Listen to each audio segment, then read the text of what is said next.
I'm Dr. Yvonne Cason, the president of Spiritual Awakenings International. We are absolutely delighted that we have grown to have subscribers in 109 countries around the world now. So please take a moment and type into the chat where you're joining us from today. I see a few people already doing that. We've got Oregon, we've got Seattle, we've got Toronto, and I'm from Toronto as well. Anyway, welcome everyone, for wherever you're joining us from. San Diego, Saratoga, welcome, welcome, welcome. So today is a very special event. Every year in November, we host our special Veterans, Military, and First Responders event to honor Veterans Day and Remembrance Day that are celebrated in November in countries around the world, commemorating, I think, the end of World War I. And we're very delighted to have an extraordinary veteran as our speaker today, Tony Woody, retired Chief Tony Woody. But I am going to invite Robert Baer, the Vice President of Spiritual Awakenings International, who is himself a retired first responder, to introduce today's speaker. Robert, can you go ahead, please? Thank you, Dr. Cason, and it is an honor to introduce our speaker today.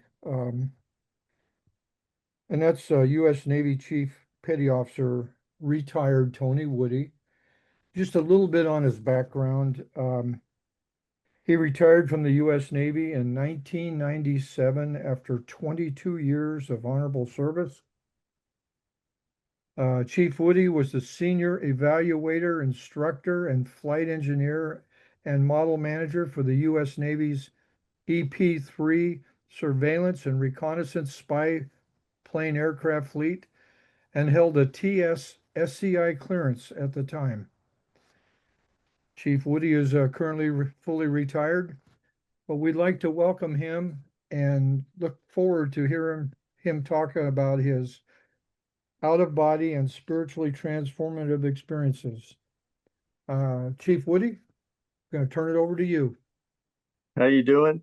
Going to airplane Alrighty. mode. It's nice to be here. Thank you for inviting me. Appreciate it. So where do I begin? You heard my background. I've got over 10,000 flight hours. So that's what I was doing when I had my first experience with spiritual experience. And I was stationed in Barbers Point, Hawaii in 1982. This happened in 1982. And we were doing what's called a rim pack exercise, the rim of the Pacific. And my crew was designated to go out and do a 12-hour mission. So when we took off, we were at max takeoff weight, and about 139, 140,000 pounds. We're climbing out to go do our mission. We get to about 10,000 feet, and we have a chip slide on #1 engine, so we have to shut the engines down. That engine down. That's the outboard left engine. So you don't have a catastrophic failure later. It's a controlled shutdown. And of course, the flight's over. We can't go do the mission. So we abort and we go back to the base, dump some fuel as much as we could. You can't dump all you want, but we're coming in to land at runway 4 right, 4 left rather. And because we were heavy, we're coming in a lot faster than normal. And we touched down at 135 knots. Now, the pilot, Lieutenant Lovegreen, gave the proper brief, but he didn't do what he said he was going to do. When you have an emergency landing, excuse me, you have some fire trucks that are pre-positioned on the side of the runway, usually 6 of them, 2 at the first third of the runway, 2 in the middle, and then 2 at the other third. So that when you go by, if anything goes wrong, they can pull in behind you and be there as fast as possible. So that day when we touched down, the main mounts came down, everything seemed okay. When the nose gear came down, we started going to the right, and I'm expecting him to correct it with left rudder, but he unintentionally hit the wrong rudder. And at those speeds, you depart the runway really fast. And the next thing I know, we're headed right at one of the fire trucks sitting on the side of the runway. And And I had no way out, and I knew it. I had a wife and a 4-year-old, about 3.5, 4-year-old son, and all I could do was think about my family, and I was never going to see them again, and what's going to happen to them. And it was a moment of pure terror. I realized I was going to die, and there was nothing I could do about it. And in that moment, as we're heading off toward the fire truck, right before we got there, in that highest peak of terror that I was experiencing, I'm out of my body now, and I'm still in my body. I've got two different perspectives going on. The me outside's about, I don't know, 50, 75 feet above the tail of the airplane, moving with it as it's moving across the asphalt. And we barely missed the fire truck. The number 4 propeller had to have gapped the front leading edge of that fire truck. And I could see the guy in the water cannon on the top of the fire truck screaming. Couldn't hear him, but I could see him screaming, and wondered if he could see me. Everything was really bizarre right then. And then the me outside was absolutely uninterested. It was like I was watching this movie that I didn't care about. It was just observing. That was it. No emotions, no caring of what the outcome was going to be of any of that. And then the me inside the airplane started seeing things in slow motion. And after we went by the fire truck, the Lieutenant Duffy in the right seat starts yelling out, "Get on the brakes, get on the brakes, you better get on the brakes." And he woke up Mr. Lovegren, and he went into reverse thrust, and that threw all of this debris and dust from because now we're in between the runways and we're on asphalt that's not clean. So there's all kinds of little debris out there. And this Pepsi can went by the window, and I saw it go from left to right. Probably took a millisecond or two, but I'm watching this thing slow tumble. I could see the fluid coming out of it. Pepsi, I could see that. And then the water started to atomize. And when that happened, I started focusing on the little droplets. And then the next thing I know, I am the droplet, or anything in the air. Suddenly it expanded from the water, and I was anything that was in the air that was being stirred up by the airplane as we went by it. I was there with a visual perspective of it and motion, and I was having a 360-degree bubble vision view from every one of these millions of pieces of debris that were in the air. And I'm totally confused. I have no freaking idea what's going on anymore. I don't know if I'm dead. I don't know what's going on. And then we went all the way across the asphalt between the two runways. Each runway sloped a little bit on the side so the rain can pour off. And the nose gear and the right main mount popped up on that slope. And so we got stopped. And when we came to a stop, all of these perspectives that were out here did that, just pulled into me. I'm sitting there going, what was that? I don't understand anything anymore. And I look over at Lieutenant Duffy, and I wanted to say something to him, but I didn't really know what to say or how to say it. Like, did you see that? But I didn't know how to say it. And so as I'm looking at him, I hear Lieutenant Lovegren on my left, he's the pilot that made the bad landing. He's a great pilot, by the way. I've flown with him many, many times before and after that. He just gooned that landing. And I can hear him, and he's going, whoo, and I turn around to look, and he's holding the yoke. He's white knuckling the yoke. He's all stressed. What did I do wrong? And I just kind of shake my head. And then the fire trucks caught up to us about that time. The me outside pulled in too. It was all that was over. And we ended up rolling out on the other runway. So I started an emergency 3-engine landing on one runway and finished it on an entirely different runway. And didn't understand what happened to me at all. Didn't know how. I had no clue how to talk to anyone about it. So I went home after that. That was on a Monday. And the reason I remember that is because 2 days later on Wednesday, which was the night that this show came on all the time every week called That's Incredible when it first came out. I know this all sounds unrelated, but it isn't. And I don't know how it's related, but God can relate whatever he wants and make it work, right? And so That's Incredible. I'm watching the show, and there's this woman on there talking about when she was a younger one, much younger, she was had a dream that, and in her dream, God had told her that they'd been wanting to have kids, but they couldn't.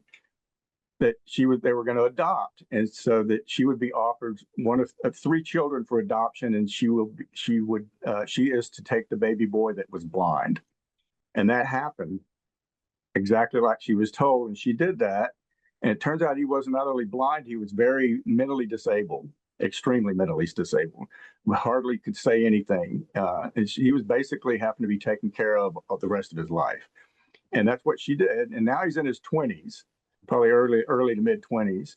And the reason they're on this show is because she said that she got up in the middle of the night one night when she heard music and thought somebody had left the TV or something on downstairs. And he goes downstairs she goes downstairs to turn it off. But what she sees is her son sitting at the piano playing gospel music and singing with a sweet voice. And then they brought him out on stage, and you can see how disabled he's. His name is Leslie Lemke. If you go to YouTube and look up Leslie Lemke, you'll find that video.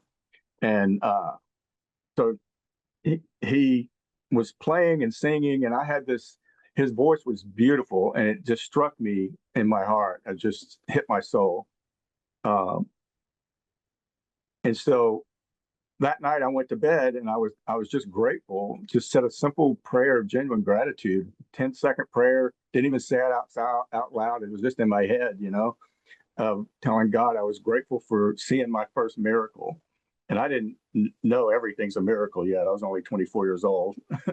I now know that, but at that time I'm thinking I'm seeing my first miracle. And I genuinely was grateful for it. And then I said at the end, and Lord, it'd be nice if you could do something like that for me someday.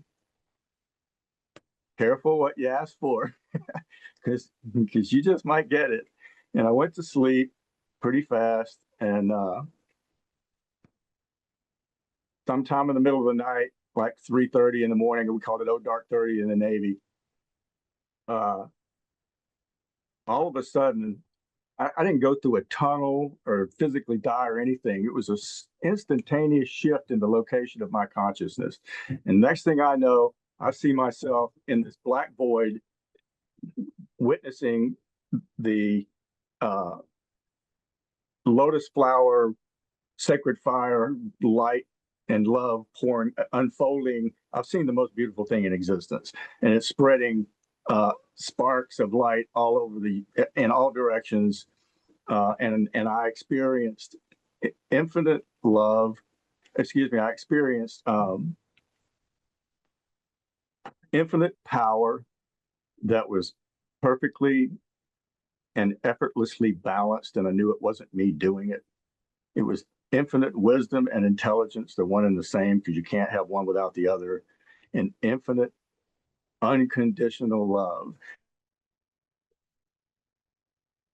And God, it was as if God was throwing this cosmic scale party that Tony's back, and that's all he cared about. And I had no idea love could be like that. I had no idea I was that precious to anyone. And it felt like my best analogy of how precious it feels in the light, or in God's love, is if you can imagine this, from the beginning of the history of the life of the entire universe to its end, however long that is, trillions and trillions of years, and you include every mother on every planet in every solar system that has families, in the entire universe for its whole history of life, it felt like I was being loved, held, and cradled by every mother in the universe all at once that ever lived. And that analogy is not even close enough. That's just the best I know how to say it. And I was dumbfounded. I said 3 words. I said, "Oh my goodness." And the instant I said the word goodness, the essence of divine goodness exploded through me. and then joy, bliss, ecstasy, harmony, peace, everything positive. No negative expression is allowed in the presence of our Creator. And it was absolutely perfectly silent. It's the great silent chamber. There was no sound at all. And I don't know if you meditate and you think that you're in a perfectly quiet environment. Is it perfectly quiet, or do you hear a car off in the distance, or your own heartbeat, or your own breathing? Not there. That's God's perfect peace, and absolutely nothing is going to interrupt it. And I was in the throne room of creation, and I knew it.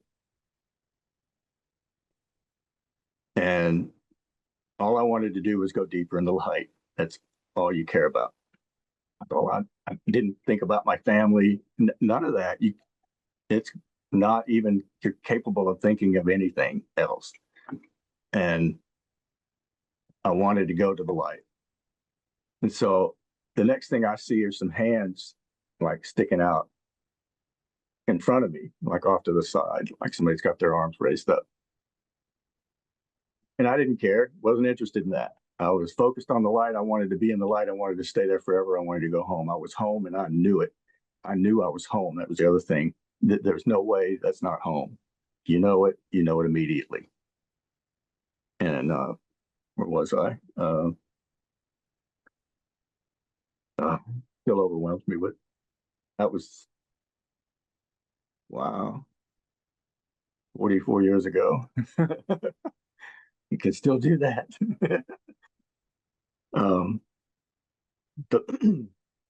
So I was overwhelmed with that. And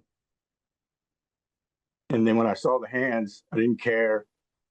And then the room starts from peripheral vision coming into view. And I had sat up in bed and I had my arms out wanting to go into the light. And I didn't know that at the time. And then when the peripheral vision got enough, I could tell that my wife was laying on my side, on my right. She was with her back to me because I could tell by how her feet were positioned. And I started thinking about how could she, and the wall at the end of the room was the light was, God was in my bedroom. The room materialized again, it was the end of the room, and my son was in his room on the other side in a crib, on the next room, was all lit up. It was like a billion stars in my bedroom. And I'm thinking, how can she sleep through this? You know, it's a billion, it's so bright. How could anybody sleep through this? And then that's when it hit me. This is real. You know, I've got God in my bedroom. And as soon as I realized that, and God knew I knew that, the light and the whole end of the wall just kind of, in about 3 seconds, closed down and went away. And then I just started crying my eyes out because I just lost the greatest love I'll ever know. It got ripped away from me. And I didn't know why that happened to me. I didn't know anything. I didn't know why I didn't get to stay. That's what I really wanted to do. Nothing was explained to me at all. And then when my wife woke up, she's like, "What's wrong with you?" You know, and I tried to tell her, and I think she believed me, but that was a hard night, you know. And then that next Sunday, I needed answers after that. I needed answers. And so I went to church. And after church, I asked a guest pastor, because our pastor was on vacation that week, at the Waianae Baptist Church in Waianae, Hawaii. And he told him what I told you guys just now. And he kind of looked at me odd and tilted his head and turned his back on me and walked off and left me standing there with no answers. And so I was not happy about that.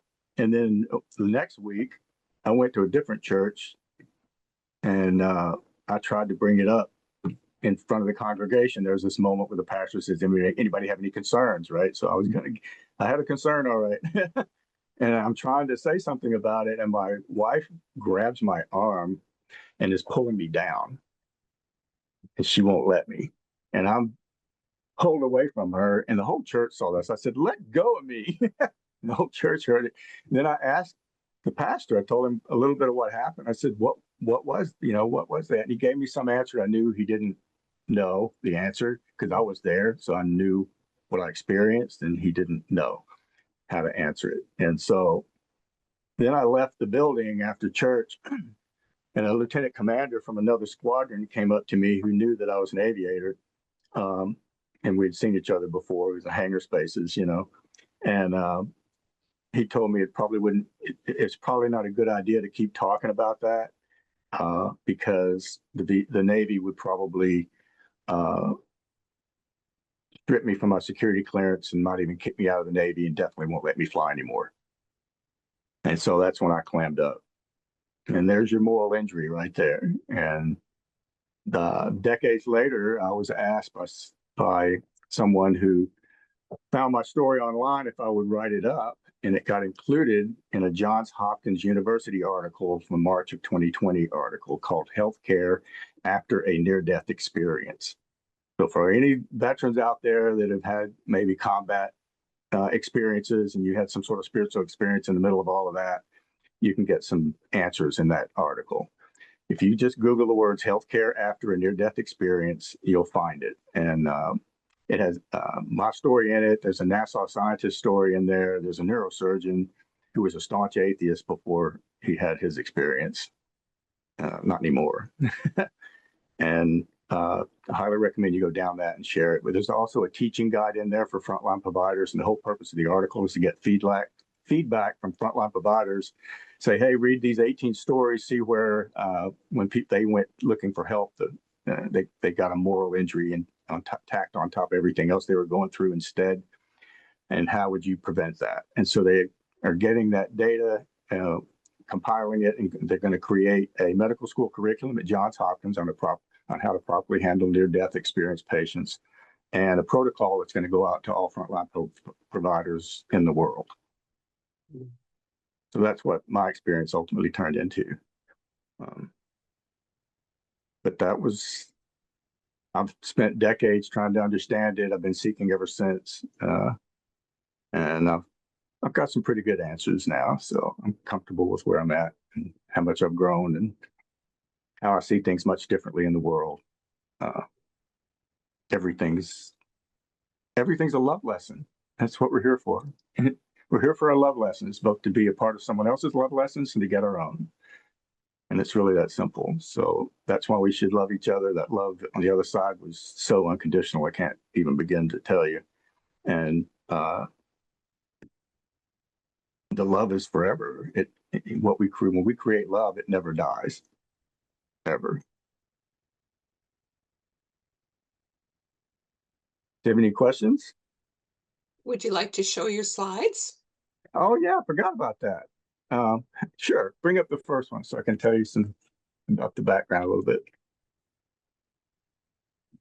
So this is what I flew on. It's a P-3 Orion aircraft. First came into service in the United States Navy in 1962, and they still fly some of them today. They're gradually being replaced. They're almost all gone now, but that was a workhorse for decades. I've got over 10,000 flight hours in those things. Next picture, please. And I was sent to my first squadron was the VP-49 Woodpeckers. The detailer in Washington thought that'd be funny to send Airman Apprentice Woody to the VP-49 Woodpeckers.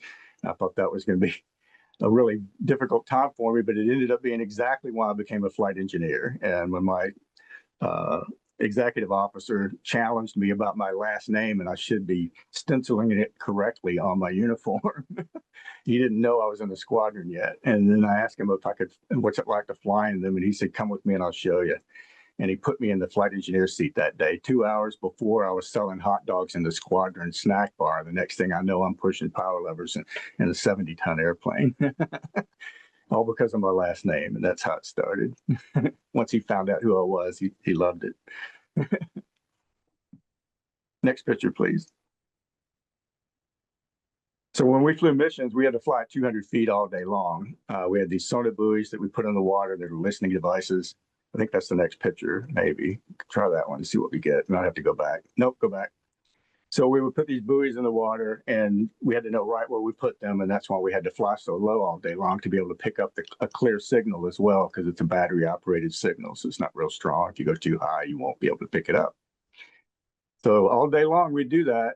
12-hour mission, be down there for 8 hours.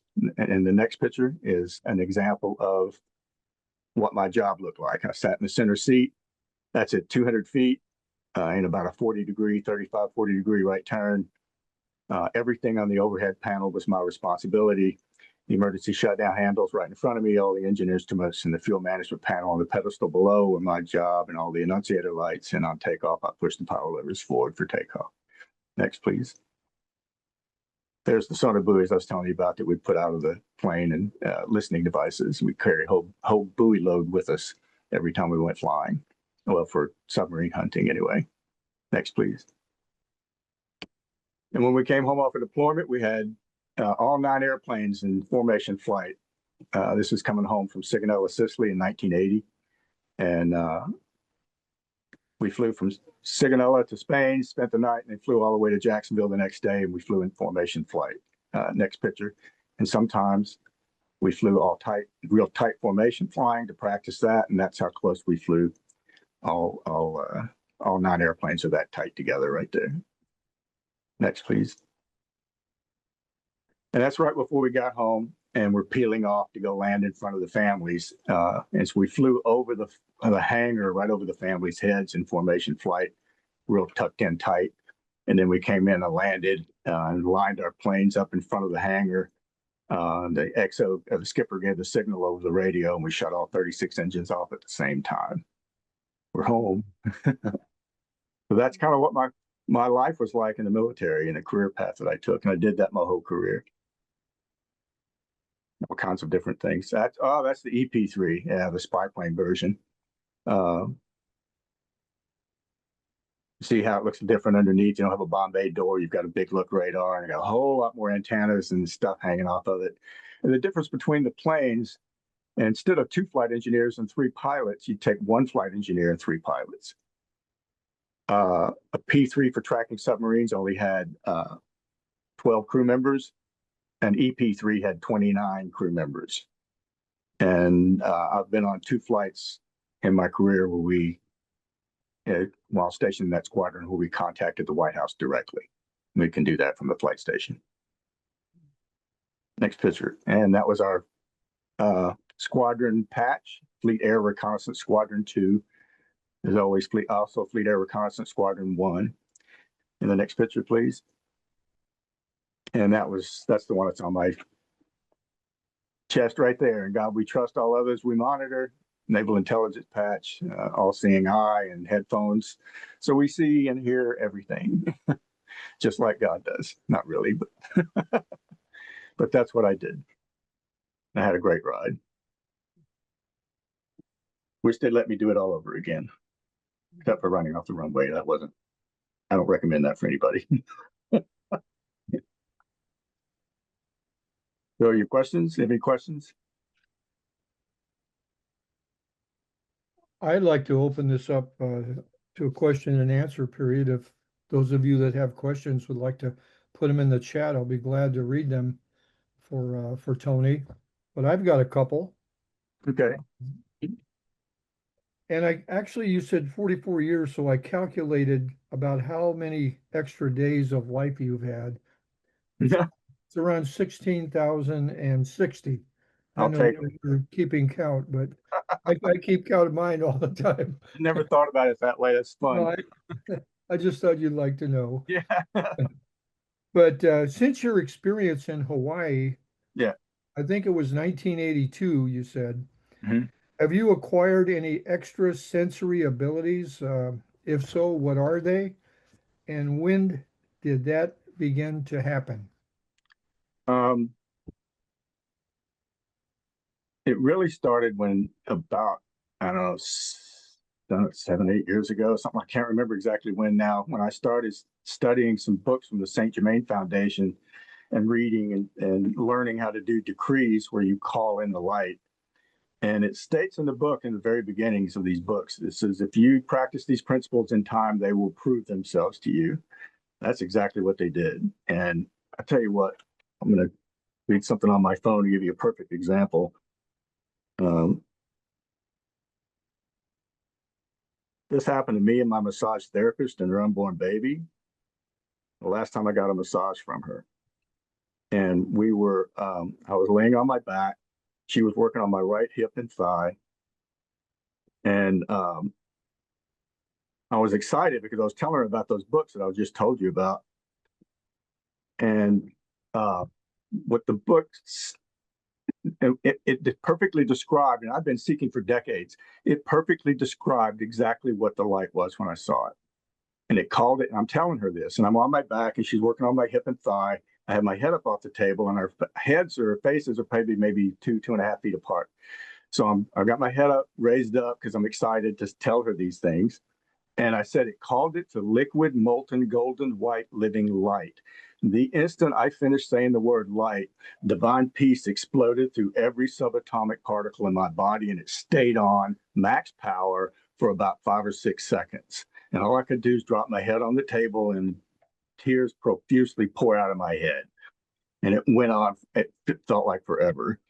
And it sounded like inside my body, a million earthquakes that big rumble roar. If you've ever been in an earthquake, you know what it sounds like when it first starts. That went on. That sound was through the whole event until it quit, and then it just shut off. And when it shut off, I looked, but there was no sound outside. It was just in my body and in my ears. When it finished, I wiped my eyes off and I looked up at Rosalind and I said, "Did you feel that?" And she goes, "Uh-huh." And Noah did too. That was her baby boy still in her belly because she was 7 months pregnant. And then 2 weeks later, I found a document in these articles that I study, the books I study, and I sent it to her. And she didn't answer it. And now it's months later, and I found it. So it was July 9th, 2020. I said, hi, Rosalind, do you remember that picture of a page of information I texted to you a long while back describing what happened to me, you, and Noah when the infinite power of divine peace blasted through all three of us the last time I got a massage from you? I mean, I can't be more clear, right? I've somehow lost it on my phone. I'm hoping you can send it to me again. Please let me know if you're able to do that for me so I can try to find it elsewhere if necessary. I hope you're doing well, my eternal friend in the light. God bless you and your family. And now it's November 5th, months later. She didn't answer. I forgot about it. She forgot about it. And I found it and I sent it to her so you can see it on there, right? I'll read it in a minute. And she heart emojis that and comes back and says, "I love this and it's so relevant for me now." And then I said, "Me too. It's a deep comfort knowing we are watched over, and in the end, everything and everyone will be raised into that state of perfect peace we each had blast through us 3 years ago. That moment we experienced is seared into my consciousness forever now. I'm pretty sure it did that to you too." And she said, "God bless you and your family as well, Tony." And this is what it said. Let me bring it up on my other one. It's easier to read.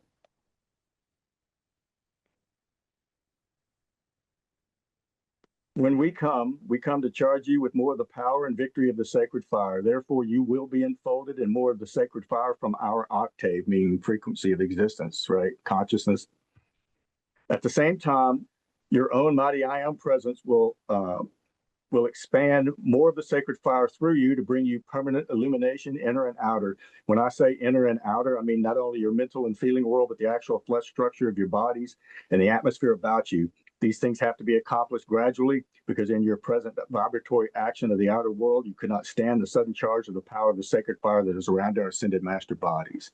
So what I experienced was the beginnings of ascension. It's exactly what it was. So how's that for an answer? I have another question for you before we go into the chat. Have you ever had a shared spiritual experience with anyone?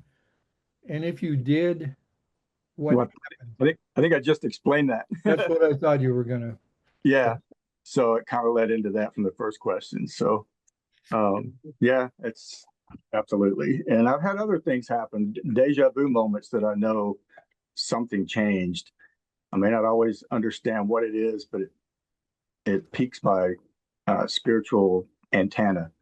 You know, I can tell something changed. I don't know how I know that, but I can feel it. Okay. Well, we're going to go to the chat here. First, this is from Carol from Chicago. Hi, Tony, Carol. thank you for all that you sacrificed while protecting our country. And Julianne, Well, wait, I'll go back to that first one. sure, Thank you for paying me with your tax dollars to have that much fun. that's a Okay, great answer. it's the truth. I had a great ride. What kid at 19 doesn't want to push 70-ton airplane power levers, right? That's true. Okay, then the next question from Julianne, was your wife worried about you after your experience? Did she have doubts about what happened to you? No, she believed it, but she didn't want other people to know because she would have feared that they would think I'm crazy, and she didn't want that. That was her biggest concern. She knew me. You know, she knew I'm a down to earth, practical guy. I was an engineer. I mean, that's not someone prone to wild theories, right? Uh, but so because she knew me, she knew I was telling the truth, and she was there that night when it happened.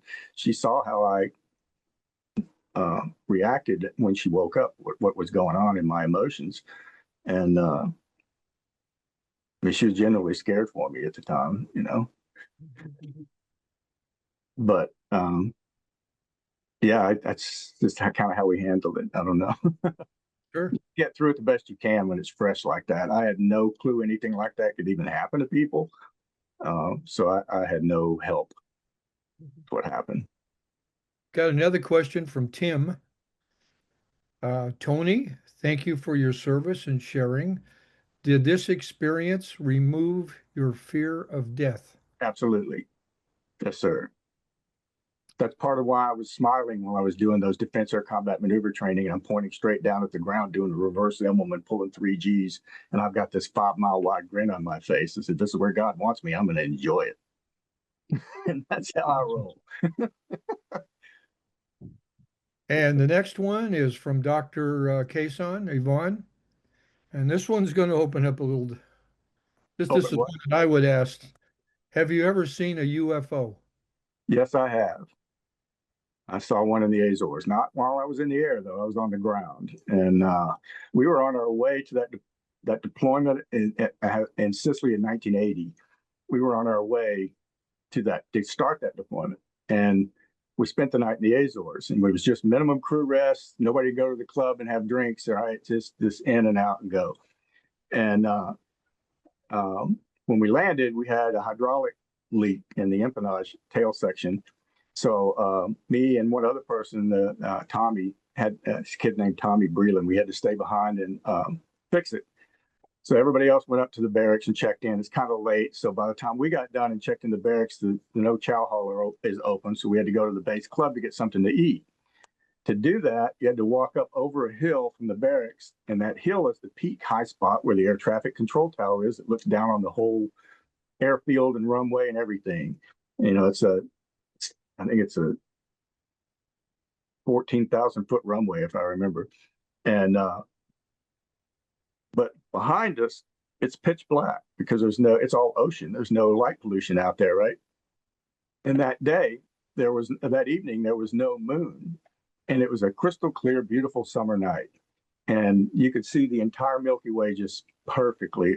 I've never seen it that clear. It was absolutely beautiful.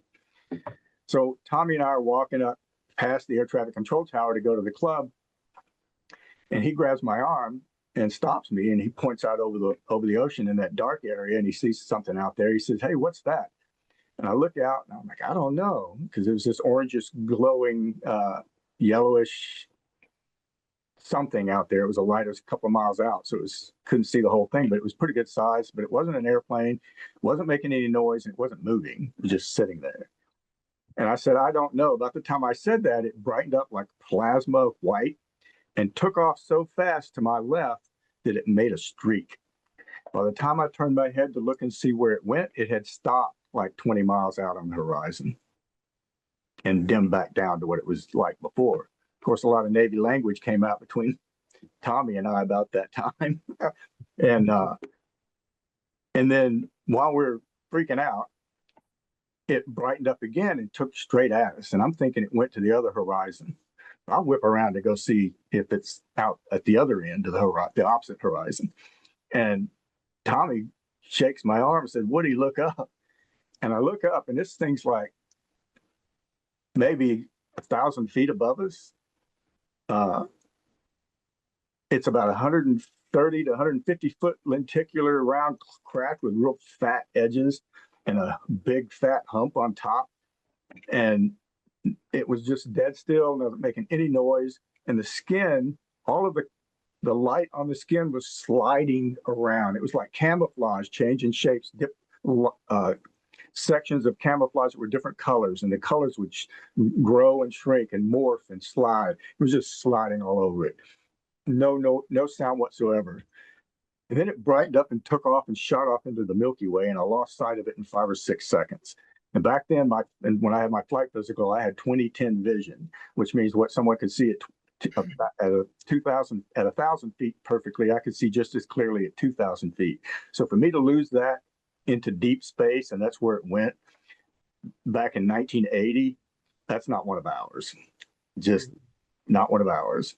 And then, of course, I go to the air traffic control tower. You can't just go into it. It had a cipher lock and an intercom system at the door. So I could see those guys when I looked up. That you could see their silhouette. I know they saw it. There's no way they didn't see it. They were on the same side of the air traffic control tower we were on when it took off. So they had to be standing there watching it just like we were, and but they wouldn't answer the door. So we'd go up to the base club and we're yakking it up to the guys up there, and we got our dinner, and then went home, went back to the barracks, got up the next morning to go leave, and there's 2 flight engineers on that crew, so I'm doing the outside pre-flight. And at that point, I was under the wing fueling the airplane. Excuse me. Next thing I know, these 2 vans pull up. One guy gets out of each one. They're wearing suits, and they go up in the airplane, and they're up there for a few minutes. And the next thing I know, they come back downstairs, and Tommy Breland's with them, the other flight engineer, the aircraft commander, and Tommy, and one of those guys gets in a van and they leave, and the other guy comes down under the wing with me and the aircraft commander and the flight engineer, and he tells me to go with that guy, and that the flight engineer will take over for the fueling duties. And so I'm like, "What's going on?" He goes, "Just do what you're told, Petty Officer Woody." I was a second-class petty officer at the time. And before we got to the airplane that morning, I forgot to mention, there was this nice TriStar engine, sweet airplane sitting there. I love airplanes, so I noticed it. It was a government airplane. So I think that's where these guys came from. And I got told, Tommy never would talk to me. I think he was pretty scared. We both were. We were just kids, really. We had to sign a document that said for 30 years I wouldn't talk about this. I don't know why they picked 30 years, but that's what they did. And or we would probably not see our families anymore. That's pretty much what they said. So they put the fear of God into you, and the aircraft commander gave a brief right before we took off. They always do a brief at the main cabin door. So everybody gathers, and he told everybody, "This conversation, this never happened, and nobody can talk about this ever again. If I hear about it, you're going to be busted, and you'll lose your rank or whatever." And so that was the quietest flight I ever flew on the way home. And that's the only UFO I've ever seen. Oh, you know what? I can show you a picture of it because I found it years later. And this is the only UFO picture on my phone. And this was taken in Australia about a decade ago. See if I can get you to see this. That's it. Oh, we can see it. And I've got like 3,000 pictures on my phone, and that's the only UFO one. So there you go. Well, the next comment is from Carol, and I think she says this on behalf of all of us. "What a harrowing and beautiful experience you shared. Experiencing ultimate love had to be phenomenal." You have no idea. And Asha has a question here, actually 2 questions. First one, did Tony ever cross paths with anyone else who had an NDE similar to his? And number 2, Did his wife open up more about his NDE and how profound it was or is? Um, no, she didn't. And actually, that moral injury that I ended up with caused a lot of problems. And we ended up not staying married because of that. So, and my belief system completely went a different direction. So it had its own set of problems that came with it, but did the best I could with what I knew at the time. What was the other question? I think you covered them both with that. Oh. Oh, actually, wait a minute. Did Tony ever cross paths with anyone else who had an NDE similar to yours? I don't know if it was similar as far as I tell you what, in that article that I told you guys about, the Johns Hopkins article, I can't remember her name right now, but there's a lady in there that had a experience, and she was a NASA scientist I was telling you about. I just can't remember her name right now. She had an experience where she didn't have a physical death either, but she definitely had spiritual things that happened that were impossible to explain. So Okay. yeah. Dana has a question. How did your growing spiritual awareness affect your personal relationships and life pursuits? Um, I've never really thought about that. I just did what I had to do in the moment and try to make the best decision I could as my life went along. And the more I learned how to be more loving, and to be less judgmental and let things go a lot easier. You know, Navy chiefs don't like to let things go much.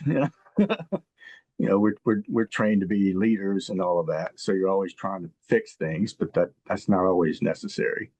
Sure. There's a personal message from Chuck. Tony sent a direct message to you, rather lengthy. Oh, Uh, Julianne, maybe he's talking about Facebook, maybe. maybe. Julianne, do you resonate with calling this earthquake experience a Kundalini awakening? I've heard that before. Yeah, Kundalini experience. Yes. Or what terms did you use to describe your experience? And did you leave your church? Uh, that church from Hawaii I did only because I transferred. But over time, I started trying to learn about a God of my own understanding instead of what somebody else is telling me I'm supposed to think. And that was when I really started waking up. Um, Part of my story, you talking about emotional issues, is all of that happened to me before I started finally figuring things out. It caused me I had alcoholism too. I had to grow through that. So the big book and all of that helped me a lot too about a God of my own understanding. I'd never heard that expression before, but that made total sense to me. So I quit trying to believe a system and just trying to understand who I am, what I am, and what's my purpose, and how does God uh, create that for me. And so that all led me over the decades to the St. Germain Foundation, and I've not had to seek anywhere else anymore. This book has given me the answers. It explains how the life in the universe works. It tells you if you practice these principles, you will have experiences. They'll prove themselves, and it did. It still does. So I still have littler things like that happening, but that one was pretty intense. Thank you. Thanks, Tony. The next comment in question is from Nancy. First, thank you for your service. Thank you. Can you tell us again the name of the books you are referring to? Yeah, let me get one. I'll just show you.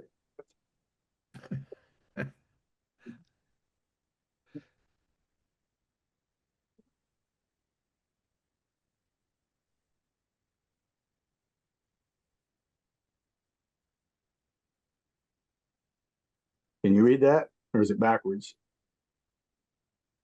No, we can read it. Okay, it looks backwards to me. So it's about the mighty I am presence that's within you. And there's 18 of these books, and they tell the whole, oh, it's fantastic.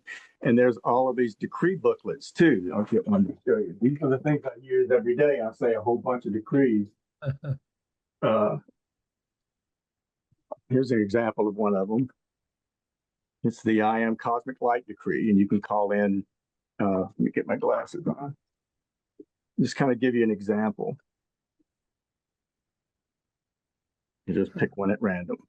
Beloved mighty I am presence, I demand this cosmic light substance be concentrated in and around me so powerfully that it becomes an invisible garment, an atmosphere and armor, and my eternal strong defense as I enter into the continuous use of it. And so the more of these, I do a bunch of these decrees every morning, every day. And over time, as I call in more light, the light shows up. Okay. And you can go to stgermainfoundation.org and you got to remember the name of it. I can't remember something press dot stgermainpress.com, stgermainpress.com. So that's where you'll find their books. And the other one is where you'll learn about St. Germain Foundation itself. And basically been studying this, practicing this for the last 8 or 9 years, I guess. And I don't have a need to go look anymore. I've found what I'm looking for. Thanks, Tony. I was seeking for decades too. Next question is from Roger. Is there a conflict between your experience and working in the military? Yeah, there was. I was told not to talk about it. Not necessarily with the people I had at work, but I was basically told I shouldn't be talking about it. So that I didn't have a conflict really per se, other than that lieutenant commander had said that to me because I shut up about it. So I didn't do anything else after that to create any conflict. You know what I mean? At work. So that's how I handled it. Okay. Carol K. Comment, so pleased to hear that Johns Hopkins Medical Center is compiling veterans' experiences. What a wonderful resource for those experiencing more moral injury or moral injury. Yeah. My husband and I volunteer with veterans, and we will pass the John Hopkins info along to others. So thank you very much. I'm grateful to hear that. from Julianne, did your wife become more spiritual after your experience or sometime later? I couldn't tell you like that. A few years after that, we ended up separating. So I really don't know. She remarried and she's got her life, and it's been decades really since we've spoken, but Okay. just because we've had our own lives, you know. And this is from Jeffrey. Again, thank you for your service. With your experience with the pastor at the church and with your second experience at the church involving your colleague, has your relationship changed with the church and or pastors since then? In other words, have you gone back to pastors when you were seeking spiritual answers? No, I stopped doing that. Okay. Started seeking on my own. And well, actually, that all changed when I started going to AA meetings and started learning about the principles in AA and seeking a God of my own understanding. And it was just how God had me, the path I had to take to get where I am today. And this is from planned by me, I'll guarantee you that. okay. This is from Shane.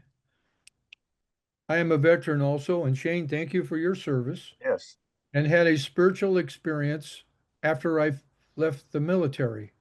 I felt unconditional love for everyone, but it faded after a few weeks, but can never stop thinking about it. That's right. I couldn't either. I turned to alcohol and drugs Yeah. because being spiritual and living in the world can be at odds sometimes. Mm. I meditate and it does seem to help. And other recommendations, thanks for your service. And this is one of the reasons I think Yvonne will tell you this. We have this special program for our military and our first responders. We appreciate what you've done. So thank you, Shane, for sharing that. Appreciate it. Asha, I've heard it said that heartfelt tears are liquid prayers. You're sharing about your tears on both occasions leads to the topic. Is there more spiritually related to heartfelt tears, and what might it be? There must be more pertaining to heartfelt tears. I'm not sure how to answer that. I'll tell you this. When I said that prayer that night in Hawaii before I went to sleep, and I was just a prayer of gratitude, I remember that feeling in my heart of just something going out of because it was a genuine prayer.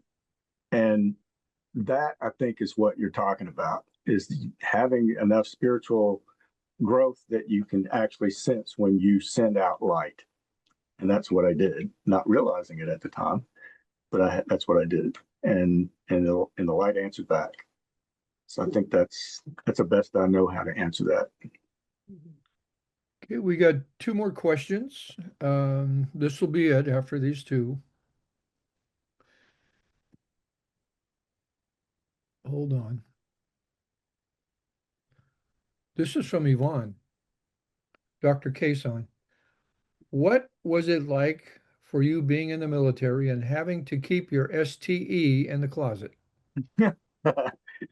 uh, well, actually, I kind of, after I got kicked in the teeth trying to talk about it, I just clammed up and then turned away from it. I didn't want anything to do with it. I was angry at the church. I didn't want anything to do with that anymore. I walked away from all of it, and didn't know what to do next, and just focused on my career in the military. And I said, I love flying. I'm not going to let them kick me out for that. So I'm going to shut up about it and go do my job. And that's kind of what I did. But there were, like I said, there was the other effects after that I didn't know about were coming, caused all kinds of other problems. Okay. Ergo, that's why it led to eventually the Johns Hopkins article. Sure. Chuck put a really nice comment, which I hope you can see in the chat. And thank you, Chuck, for putting that in there. How do you turn the chat on? Oh, there it is. Thank you for your presentation. Another P3 Orion Air crewman. Oh, cool. Line. What's his name? 8 years and 4,500 hours in the P3C baseline. And you can read the rest, but thank you, Chuck, for your comment. Thank you for your service. Please take a moment to read that.